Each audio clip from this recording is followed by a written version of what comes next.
our speaker, but before that, let me remind everybody, phones off, silenced, whatever it takes. If you can't figure out how to do it, I have a hammer up here. We can, silence your phone one way or another.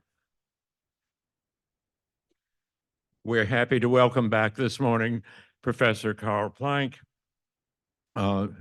fairly newly retired member of the Department of Religious Studies at Davidson, where he came in 1982, which seems like only yesterday, but it's a little farther back than that. And I think of him as one of those young faculty members, which of course he is. Karl's undergraduate degree was from Hanover College.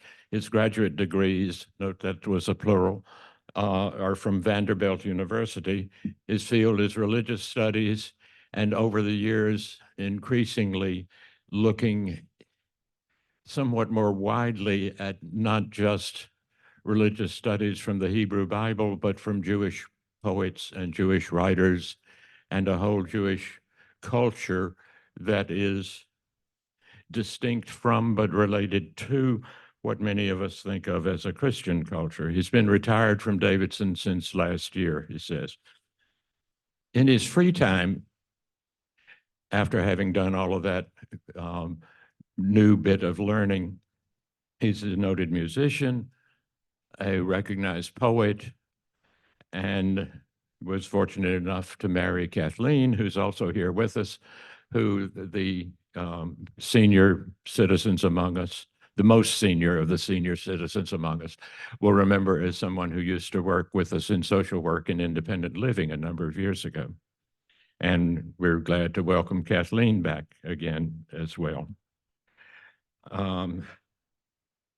Let's see, I reminded everybody of the phones. As usual, our speaker will go on in this instance on the origins and development of Zionism. This pairs in some ways with the talk we heard from Rizwan Zamir last week on some aspects of living in that diverse part of the population that is the Islamic world. He will talk for 40, 45 minutes, however long he wants to, but not more than 45 minutes. After which there will be time for questions and answers as usual. We will ask you, if you have a question, raise your hand. Someone will come at you with a microphone, and you can ask your question, which Karl, either the person with the mic or Karl, will repeat so that everybody understands what the question is. And we'll have a few minutes for Q&A before we all break for lunch. Let me also suggest that especially if you're near the back and you see somebody up here who is talking because their lips are moving, but you can't understand what they're saying, raise your hand, and Bill and others who are on the sound system will try and adjust to make it work a little better. Okay, Karl, welcome back.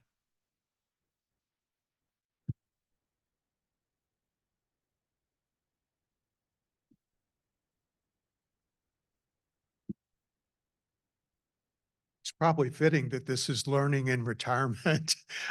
It is for me. It is so good to be here and to see familiar and friendly faces. Friendly and familiar faces. That was probably not something we said every day at the college. The familiar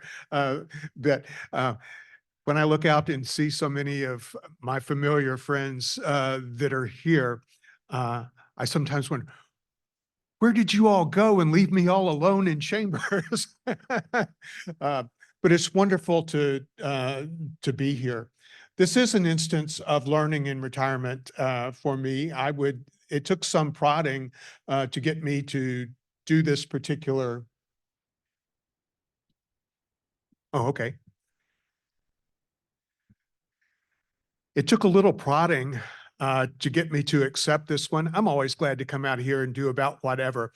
but I was aware of my limitations. I'm not an expert in modern Israeli politics by any means, and I was quite aware of how many holes there are that I could fall into. But I do know a good bit about modern Jewish thought and culture, and so I'm going to situate Zionism with respect to that. My first sense of Zionism was heavily mediated by Otto Preminger's 1960 film, Exodus, an adaptation of Leon Uris's novel of the same name. More particularly, I was enamored with Ernest Gold's grand musical theme with its bold opening motif of ascending fourths and fifths and compelling shifts from minor to major chords and back again. It was a real winner for a 9-year-old, and I pounded it out on the piano and sang devotedly, "This land is mine, God gave this land to me." It made for a good movie score. And that theological conviction gets evoked often enough, especially from the evangelical right. But the history of Zionism is more complex and takes a markedly different path than this. We best understand the origins of Zionism as a distinctly modern movement that seeks to address concerns that arose during the Enlightenment in Europe during that long 18th century and its continuation in the 19th and early 20th centuries. In this regard, it's not unlike other contemporary Jewish movements which sought to shape Jewish life in light of the emerging modernity, and in doing so found it necessary to wrestle with the newly discerned essence of Judaism. Thus, it is of a piece with the same energies that we see in the beginnings of modern Reform, Conservative, and Orthodox Judaisms, which took form in the 19th century, negotiating the tensions of tradition and modernity. And by the way, that wasn't a peculiarly Jewish thing. Christianity in the church was having to do much the same thing. Zionism, like other movements, was asking what it meant to be a Jew in this time and in this place. The Enlightenment, with its emphasis on reason and tolerance, had created a period of relative civil emancipation for European Jews. At its best, enlightened society recognized that one could not without contradiction discriminate against another person or group as if they themselves did not share a comparable endowment of reason. Accordingly, European Jews became less ghettoized and defined by received traditions and customs. They, at least some, learned the common languages, attended European universities, dressed in modern fashion, less distinguishable from their cultural counterparts, and pursued professional vocations. In short, they were extended some possibility of participating in the culture of the nations in which they found themselves, and with this claimed new freedoms for self-identification. While this marked definite social progress, it was neither full nor without ambiguity. As some of us who observed civil rights in America could well comment, social gains often generate backlash and have unintended consequences. Thus, where European Jews entered the culture, they encountered renewed and intensified forms of anti-Semitism, born of resentment of their having become more European, as they were, in fact, invited to become. Invited or even required, for social acceptance was predicated on the premise that they would conform to the prevailing norms of the dominant society. But this was also the source of offense. For where they conformed, they became de facto indistinguishable from their European contemporaries, whose distinction and superiority then collapsed as soon as a Jew became versed in German literature, for example. I'll give you an interesting example of that. At the beginning of the Enlightenment, the major philosophical figure was Immanuel Kant. And there was in Berlin, one of the Berlin academies had a philosophy contest, basically. And, you know, this had been like the Yankees in the 60s. You would have bet money that Kant would have come forth. This was both to judge philosophical content and literary quality. But there was a young Jewish philosopher, self-taught, who had picked up German in, you know, just the hardest way possible, and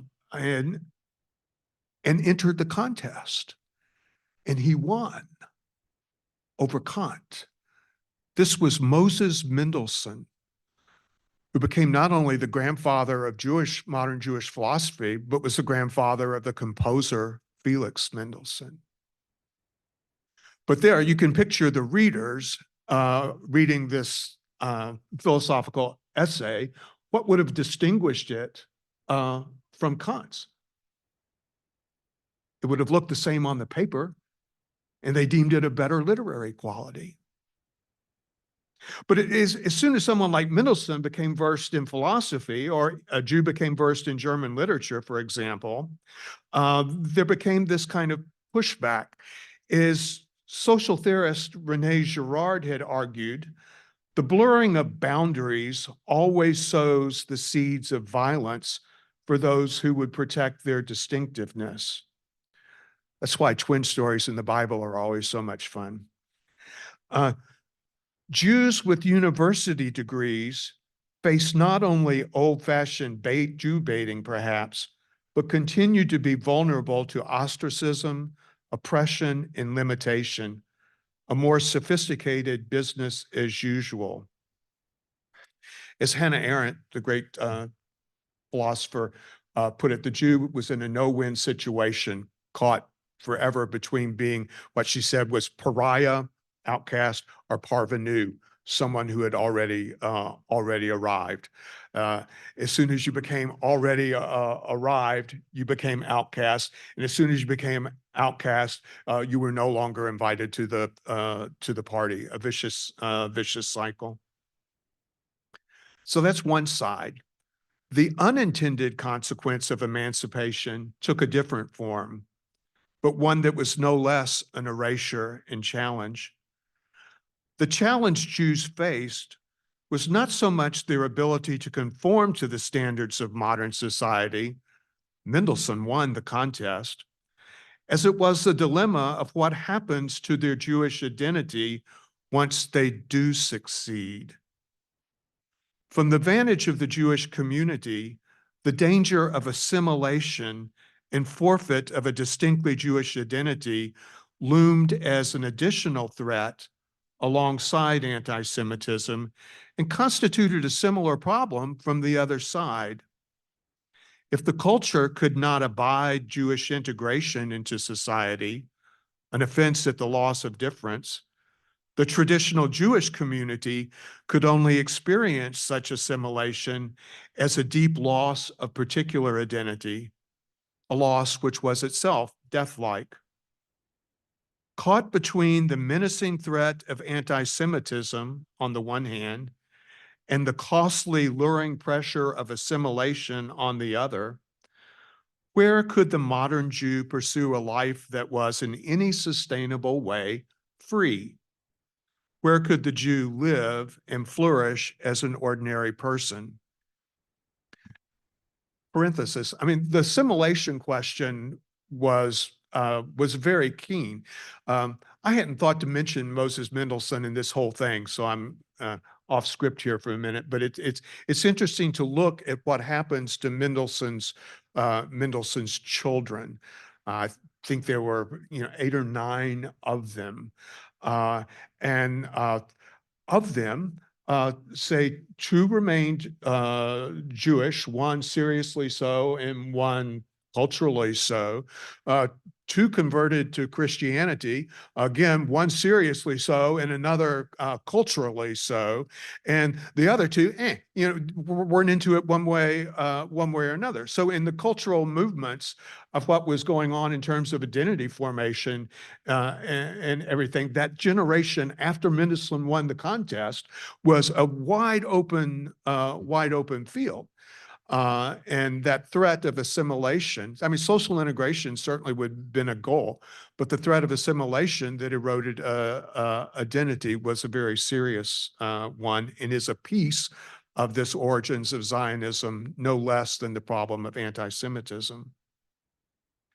Thus, we find Zionism beginning as a movement to respond to this twofold threat: anti-Semitism's physical and psychological threat to Jews, and assimilation's threat to Judaism, to Jewish identity. Put together, these crises jeopardize Jewish life in a comprehensive way. Zionism takes aim at these perils, especially in the emerging forms of political or national Zionism and cultural Zionism. We'll put it like the Bible does, in the beginning. In the beginning, there is political Zionism, the attempt to restore a Jewish state as a sovereign territory where Jews might live free from anti-Semitism. The logic is tight. In its classic formulation, as expressed by Theodor Herzl, the founder of the World Zionist Organization, we find a recognition that anti-Semitism draws energy from hostile political power that enables its discrimination. Political oppression requires a political solution. If European nations were burdened by what they termed the Jewish question or the Jewish problem, Herzl said, let Jews themselves solve this problem by the creation of a Jewish state. Herzl was an Austro-Hungarian Jew, galvanized by his observation of the Dreyfus trial as a journalist in Paris in the 1890s. In witnessing the barbaric collusions of the press, the courts, and the government to persecute this military officer on the basis of his Jewish identity and against all evidence, Herzl saw that the Enlightenment and emancipation offered no protection to Jewish citizens. The Dreyfus affair had occurred not in some cultural backwater, but in France, where the Enlightenment had taken deep hold. Indeed, emancipation was of no help, Herzl concluded, because anti-Semitism prevailed, at least in part, as a result of emancipation. If the best the culture could offer was itself a source of further persecution, then it was imperative for Jews to seek a homeland of their own. The logic is simple enough, but there are nuances in Herzl's position that we should consider. First, in terms of that larger debate over the essence of Judaism, and again, this goes to that modernity tradition issue. If all of a sudden I'm not bound by tradition and modernity opens its doors, what is of essence in my tradition that I will carry forth into the new circumstance? In terms of this debate, Herzl would have boldly asserted that Judaism was a nation, a political entity at its core. The national emphasis denied or put at distance other ways of answering the question, such as views that saw Judaism as a culture, an idea, or a religion. Second, Herzl found in the encounter with anti-Semitism a surprising source of Jewish unity. That is, if by nothing else, Jews would stand as one in facing a common enemy, a unity created by enmity. He wrote, "We are one people. Our enemies have made us one.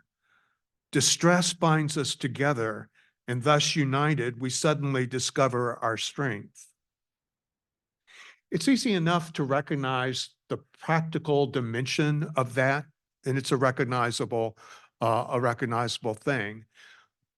Pushing that out forward, though, you can see an issue starting to take shape.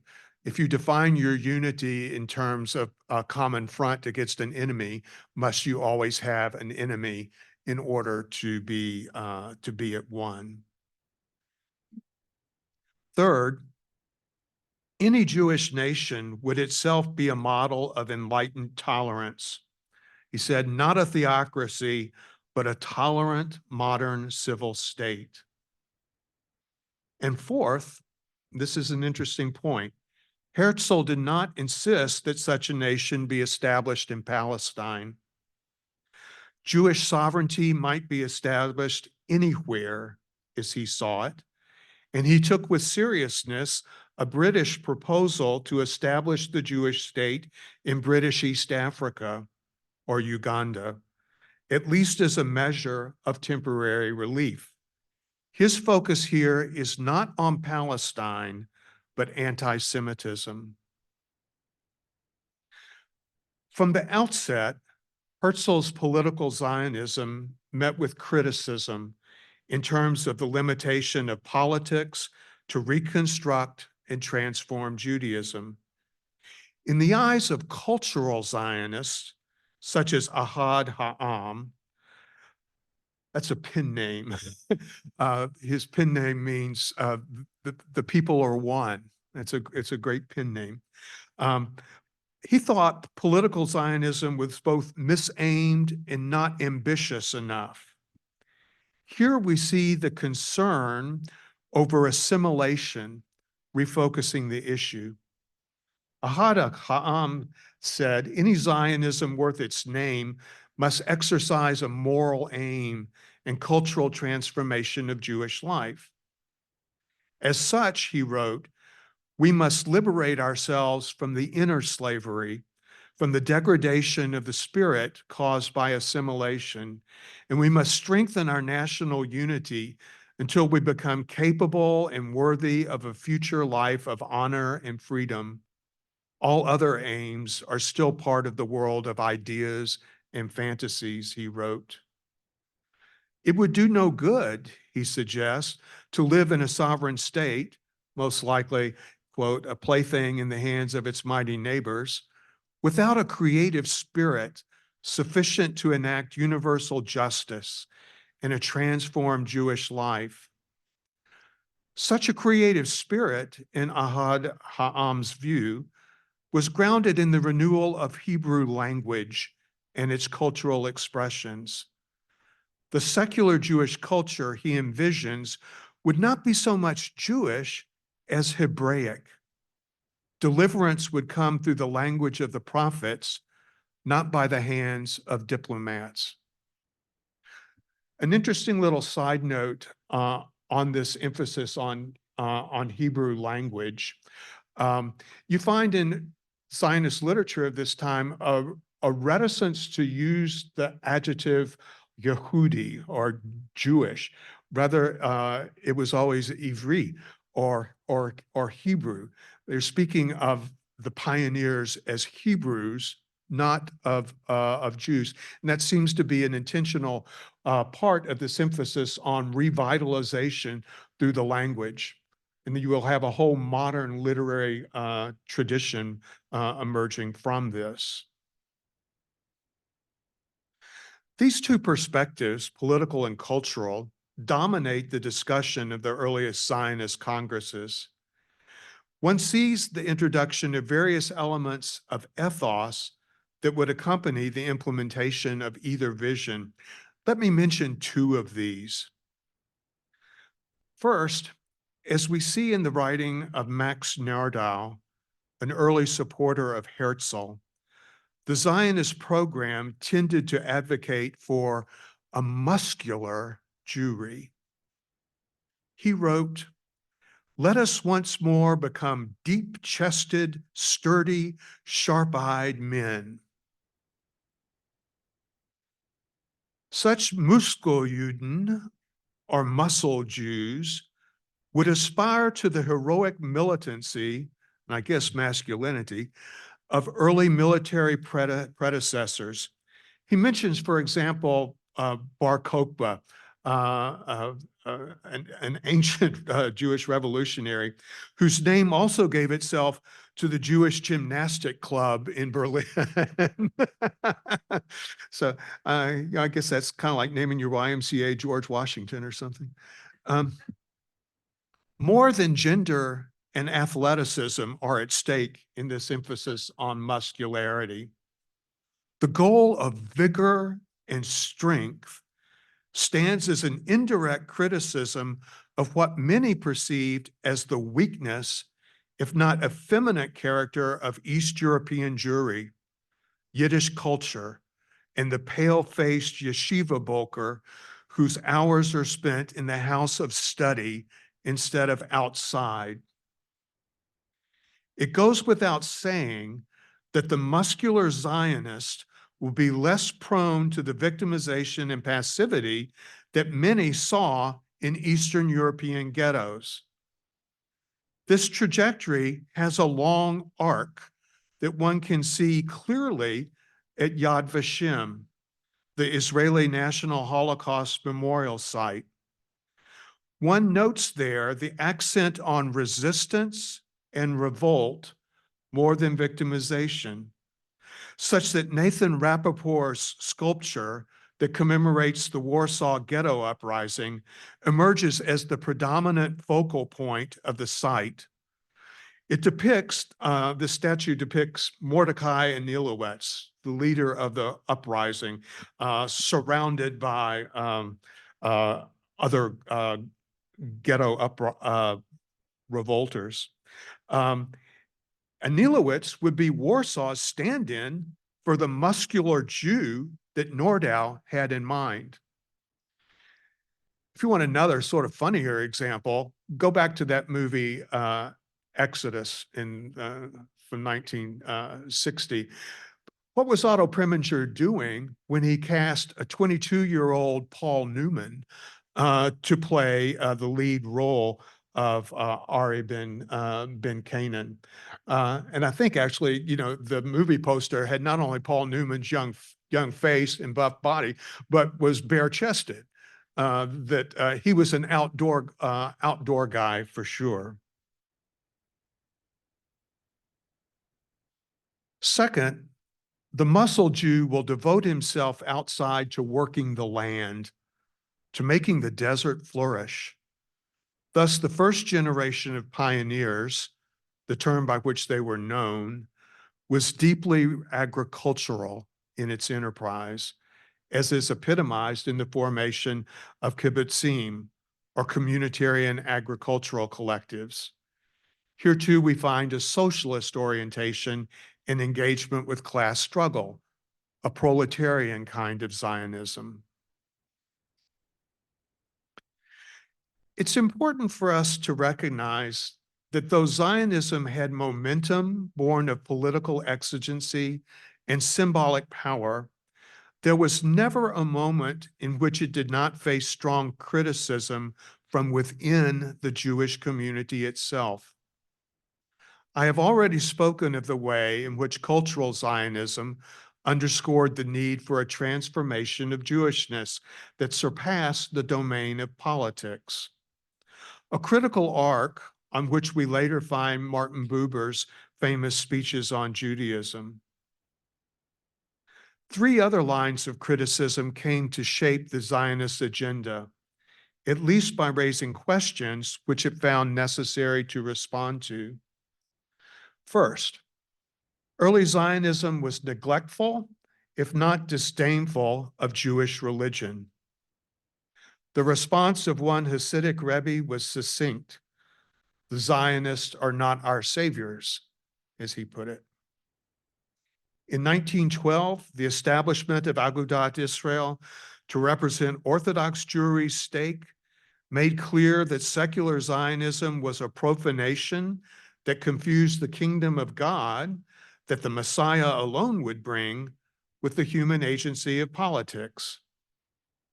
While these voices opposed Zionism as such, others sought to modify the agenda by calling for a religious dimension to be included within the Zionist purview. Thus, for instance, one sees in 1902 the establishment of the Mizrahi, a religious Zionist group within the World Zionist Organization, who supported the need for a nation state, but wanted it to be Torah observant. Their motto, the land of Israel for the people of Israel, according to the Torah of Israel, was characteristic of this persistent minority view. Second, during the first decade following the initial Zionist Congress, National Zionism virtually ignored the Arab question, what Yitzhak Epstein called the hidden question. Epstein calls out the neglect, writing, and I quote, "The sad fact that it is possible to ignore a fundamental issue like this, and after 30 years of settlement activity, to speak about it as if it were new, virtually proves the irresponsibility of our movement, which deals with issues superficially and does not delve into their core. We devote attention to everything related to our homeland. We discuss and debate everything, but one trivial thing we have overlooked. In our lovely country, there exists an entire people who have held it for centuries and to whom it would never occur to leave." With keen prescience, Epstein raises the important question. He wrote, "Will those who are dispossessed remain silent and accept what is being done to them? In the end, they will wake up and return to us in blows what we have looted from them." Such criticism rises from within National Zionism itself and strikes at the strategy of for its own success. As Vladimir Jabotinsky put it in 1926, our attitude toward the Palestinian Arabs is determined by the full recognition of an objective fact. Even after the formation of a Jewish majority, a considerable Arab population will always remain in Palestine. If things fare badly for this group of inhabitants, then things will fare badly for the entire country. That's nearly 100 years ago. Nearly 100 years ago, Jabotinsky makes the decisive comment around which National Zionism would still seem to rise or fall. Third, since the 6th century BCE, Judaism has been a diaspora phenomenon. In the same way that some of the Babylonian exiles chose not to return to Judah, even when that possibility was offered by Cyrus the Great, so did many Jews from Warsaw to Berlin to New York's Lower East Side find it odd that Zionists were speaking of the return to Israel as a vital necessity, as if it were not possible to live meaningfully as a Jew elsewhere. As representatives of British Jewry argued, if one identifies Judaism as a religion and not a nation, then it ought to be possible to live out this religion among nations that are not one's own. Indeed, the religion's affirmation of monotheism would seem to point in this very direction. That is, God is one, that is the same here as well as there. The criticism would point to diaspora Judaism as a fact and not by default, but intention. It would question the premises of the predicament that Zionism wanted to address. Anti-Semitism might be survived, and life as a small nation among other nations has its own precarity after all. Assimilation or social integration, for some, was itself the meaningful goal. That is, I mean, if you think about this narrative arc that goes all the way back to Abraham and the beginning of a pursuit of a promised land, is that somehow back there? Or is it out ahead? For many, it was still out ahead and not looping back. That is, we would misread the situation. For some, there would be kind of a longing to go back to the historical home, but for many, that promised land would be fulfilled in its new worlds. And thus, the criticism of Zionism was made forcefully on that basis as well. Well, this brief discussion of the origins of Zionism might throw light on certain other issues that persist. They're worthy of full analysis, but as hints as to where I think the discussion might lead, let me suggest the following. And I think these are things that crop up more in our current discussion of the situation in Israel and Gaza. First, the question, is criticism of Zionism anti-Semitic? And it is good that we raise that question. It's necessary that we do so.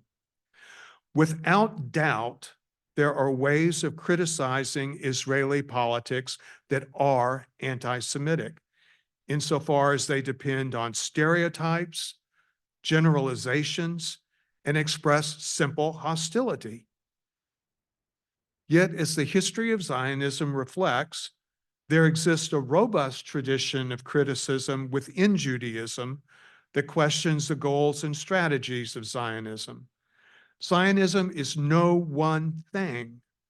One might be a lover of Zion and still engage in debate of what this Zion is that one loves, or what it means to express that love. At the core of Zionism is the modern concern for the essence of Judaism. What do we mean by Israel? Second, how is Zionism related to Scripture? I am struck by the relative absence I see in the literature concerning biblical precedents and authority. If pressed for a biblical warrant, a national Zionist would point to the Abrahamic promise and trot out the conquest narrative. But this is historically problematic and tin-eared. Scripture comes to be written and codified in a post-exilic period and greatly reflects that diaspora circumstance. The guiding convictions, as seen in a sustained way throughout that long Deuteronomic history, emphasize repeatedly that the tragic history of Israel that culminates in exile goes off the rails when it demands of God a king so that it can be a nation like other nations. Kingship and the nationalism that accompanies it are tragic structures in the Bible and cannot be easily rehabilitated. If ancient Israelite religion had a sacred spatial center in the cult at Jerusalem, the Judaism that emerges after the exile does not, and does not intend to. In becoming a Torah-centered people of the book, normative rabbinic Judaism turns to time instead of space to preserve its identity. In this is a repudiation of nationalistic impulses, not unlike the way in which biblical prophets found it necessary and possible to engage in criticism of every ruler in Israel. The warrants for Zionism may be political and cultural and perhaps religious, but their linkage to Scripture will be tenuous. Actually, if I was talking to Herzl or Ahad Am or their contemporaries, they would probably respond to this, who cares? I mean, these weren't people who were going around trying to find a biblical verse to support this. If anything, it looks to me like it is probably the Christian right, which is most introduced that language, but it really is not much of a factor at all in the Jewish discussion of the first Zionist congresses. Third, what is the relation between Zionism and the Holocaust? In a very elemental, inarguable way, the Holocaust shows that Herzl's core perception was right. Jews cannot trust the world of nations, even enlightened nations, to guarantee their welfare, let alone their flourishing. I see no vantage point that one can take up that leads to any other conclusion. In this respect, Zionism seems politically necessary and must be taken with seriousness. At the same time, the founding of the state of Israel, that goal for which Herzl had hoped, changes the terms of power, which then modifies any analogy to the Holocaust. Where European Jews were victimized in a situation of political powerlessness, the fulfillment of Zionist ambition now finds Israel to itself have a degree of power for which use they are responsible and accountable. Here one might hope for prophets more than diplomats, as Ahad Ha'am put it, and insist with Jabotinsky that the well-being, the shalom of Israel cannot be separated from the peace of those with whom they share the earth and indeed the unbounded sky. Thank you.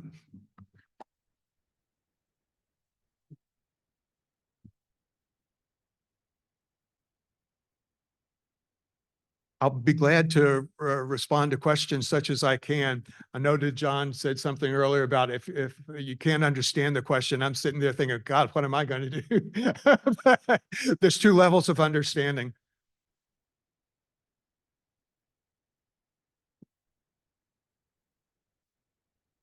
This is like the Tonight Show. You get your microphone. Yes, this may take you too far afield, but what is so threatening about? I'm trying to wrap the whole concept of anti-Semitism, and I just can't parse it. Why is Jewishness so threatening? That is a huge question, and I'll deal with it in a more finite. Yeah, the question is, what's going on with anti-Semitism? Why has it been so persistent? What's going on with Jewishness that makes it such a threat? Is that fair paraphrase? So the way in which I tried to speak of it here and is the way I think about it in terms of what happens when we confront another person or another group that is different from us, whose ways are particular in a way that rub up against ours. To this extent, Jewishness is not any different from any other group of high particularity. It just in Europe was the nearest example. We could pony up other examples in American culture. Race would have the same dynamic.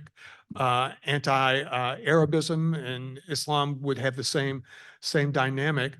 But Jewishness got into the European mainstream in a way that threatened the distinctiveness of the dominant cultural identity.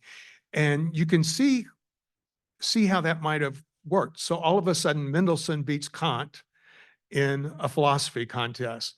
So what's so special about Kant? I've heard that said before. What's so special about about Kant. Is there anything intrinsically in his cultural formation, in his racial identity, in his ethnic background that is privileged? No, not if Mendelssohn can do that. So a whole way of seeing oneself, seeing one's culture as advantaged and strong becomes threatened. And the Jewish ability to compete in that culture to which they had been invited was substantial enough that the threat was not a marginal one. Say, if we look at the race issue in America, one of the things that kept that to the side to the degree that it was you didn't offer similar educational opportunity. So there wasn't the same kind of competitiveness. But once Jews were going to the European universities and the like, then the competitiveness was very very overt. But here's where the Enlightenment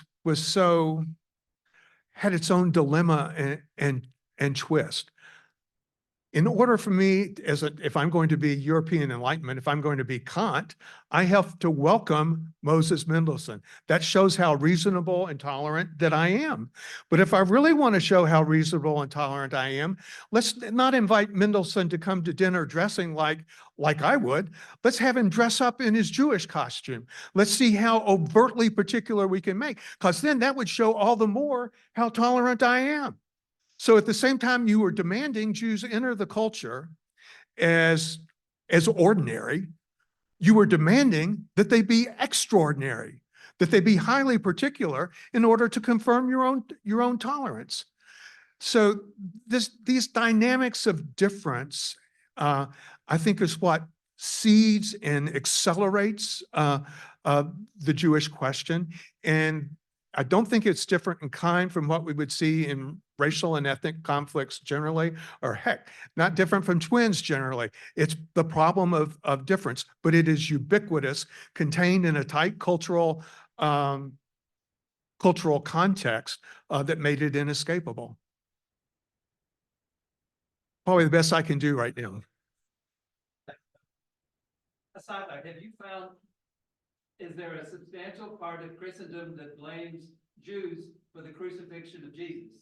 And is that still a rap that the entire religion has to bear? So does Christendom still participate in this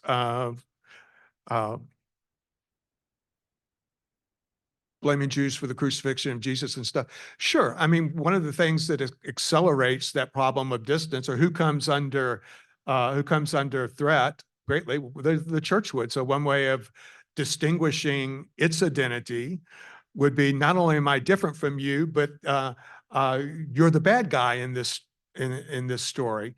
And yeah, I mean, that's still out there. I gave this talk last week at St. Albans, and someone who was attending there, a young Jewish woman, spoke of the current tsunami of anti-Semitism. And I thought that's probably the right word. I mean, it's still out there in all its familiar vestiges, perhaps dressed up a little more, but sure, that persists, and that's part of it. When I talk about the Enlightenment culture and European culture, you could substitute Christian culture and not lose much of a distinction. Jane? Jane with a microphone, watch out. And thank you so much. Yeah. We go back a long way. I had never really wrapped my head around the idea, or the alternate ideas of Judaism as a political stand and as a religion. I think about this country, and so much of the Jewish faith is centered on religion, on going to church on going to temple on Saturday. And I wonder if, because of that, is there not as much Zionism in this country? Okay, so Jane's question involves, is American Judaism committed to the notion of Judaism as a nation, and to what extent? American Judaism is its own thing, so that, um, and, but it's as its own thing. It's an interesting thing, right? One, your observation that most would see Judaism in America as a religion, I actually think is probably challengeable, because you have a huge group of secular Judaism that would see Judaism as a culture, say a way of living in the culture that is not centered on religious observance and the like. But both religious Judaism in America and secular Jewish culture in America, neither of those would necessarily want to define Judaism theocratically or as a nation. Why? Because, I mean, where are they living? They're living in New York, right? I mean, the part of what uh, keeps Zionism in America at least one step distance is the commitment, and actually seeing it like in the 19th century immigration, Jewish immigration to America, was seeing America as something of a promised land. Now, that's a real bill of goods too, but it certainly competes with the notion that I've got to hitchhike back to the Holy Land in order to have my roots. So, so you have a huge secular Judaism that would see Judaism as a culture in America, and a kind of distancing from nationalism, albeit here's the change. Dara Horn, a current Jewish writer, had an op-ed in the New York Times early October, maybe the second week, on why American Jews are so shaken, basically trying to get at what the anxiety is. And here's the difference. I mean, I've been talking about the 19th and early 20th century for the most part. That was before there was the same kind of globalization. Dara Horn says now everybody knows somebody. Everybody in this room knows somebody impacted by what's going on over there. And if you don't, you're only one step removed from knowing somebody. And that makes a huge difference. It's become newly personal in a way that it would not have been in the 19th century New York, say. So that becomes a difference in the fact that you've got family or know somebody, you know the names, you know the faces, means that you're not going to be indifferent to what's going on in that nation as a nation. At the same time, it will be hard to see much support for a theocratic notion of Israel out of American Judaism. I don't see much interest in that.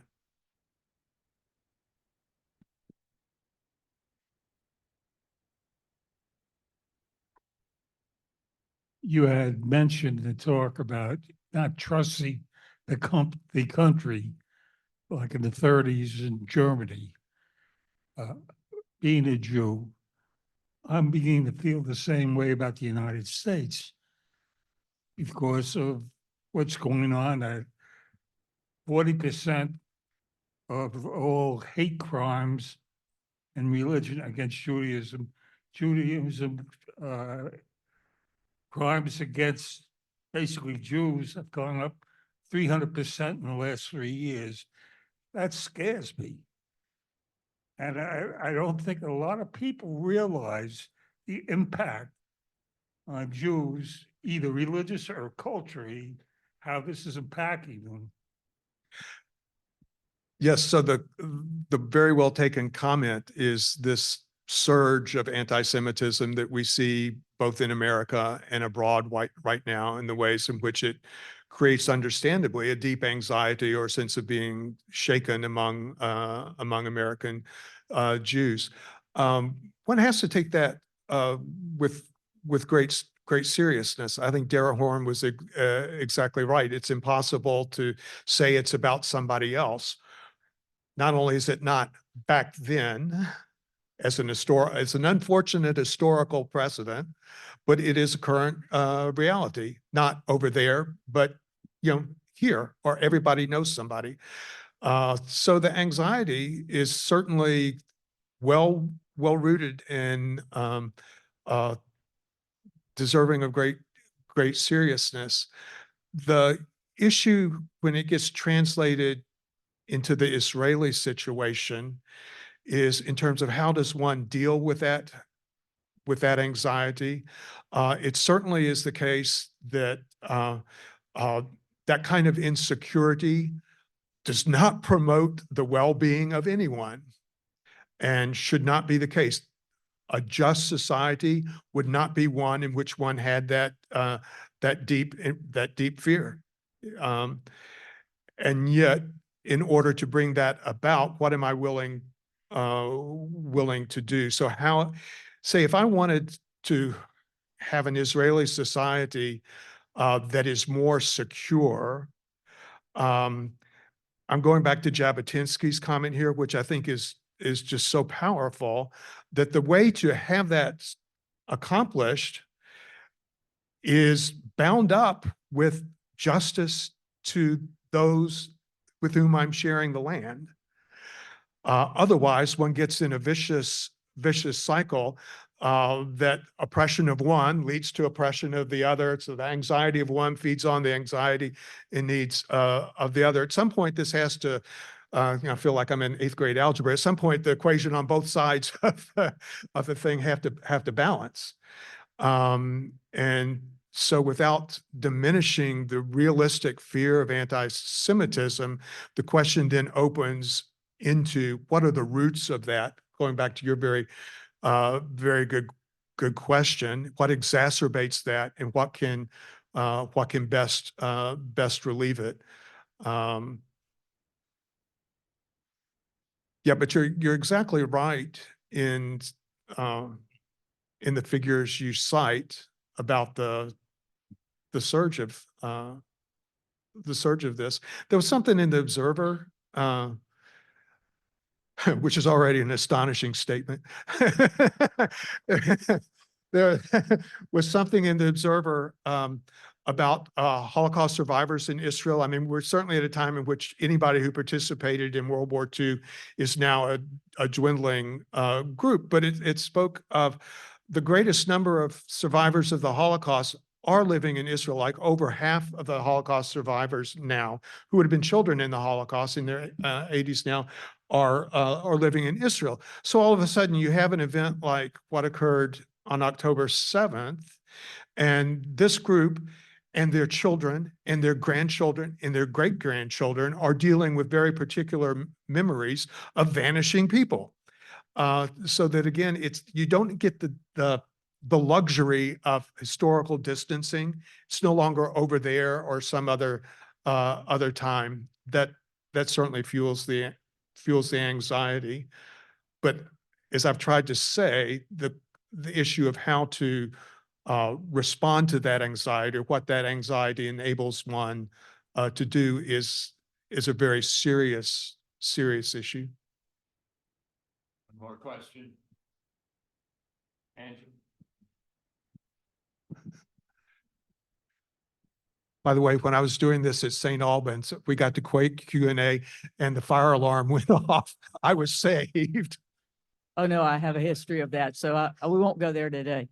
I have a question. So driving around in the Carolinas, out in the country, you often see evangelical Christian churches that have an American flag and an Israeli flag. And I just don't, it's confusing to me. And it's like, well, is there some basis for this? And it's not in just, it's in multiple places. If you're out in, 2-lane roads, if you're out on 2-lane roads a lot, I don't know, you may not have seen it, but it's one of those things that Joe and I have talked about when we see it. It's like, I'm not sure what's the basis of that. Okay, so you're out riding in the country and you pass a church that's got an American flag and an Israeli flag. I'd keep your eyes on the road straight ahead. No, the only way the only way I think that one could respond to that would be to see a certain convergence of some religious convictions with nationalisms and understanding the nationalism of one to be bound up with the other. So before you get that there's an American flag and an Israeli flag, I'm hearing, what? You got flags in front of churches? Yeah. So that opens up a kind of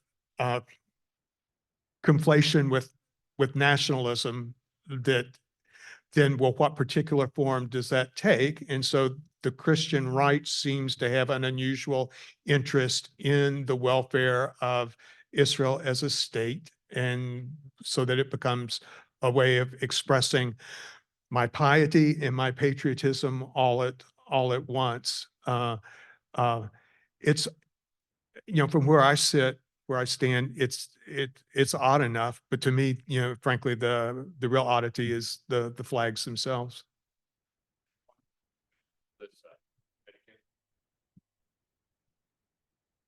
Should be real embarrassed to ask this question.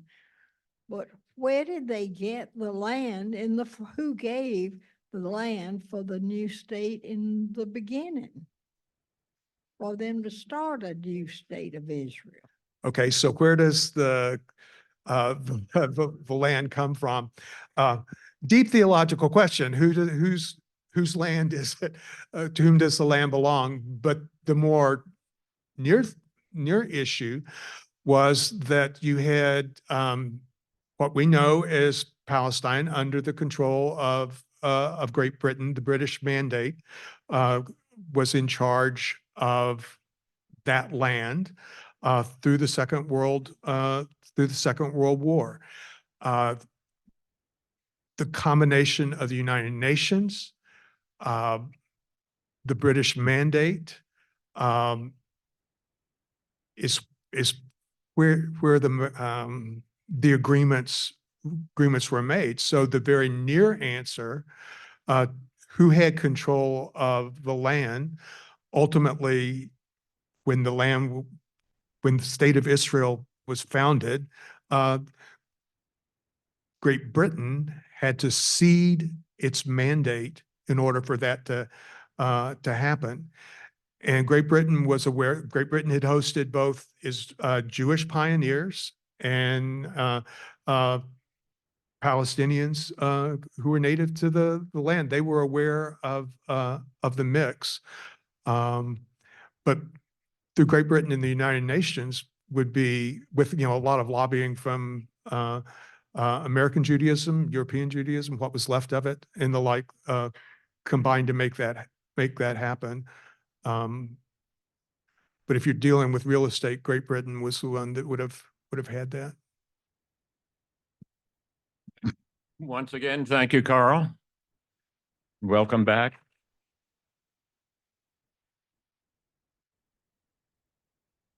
We'll have you back for the next chapter when there is a next chapter.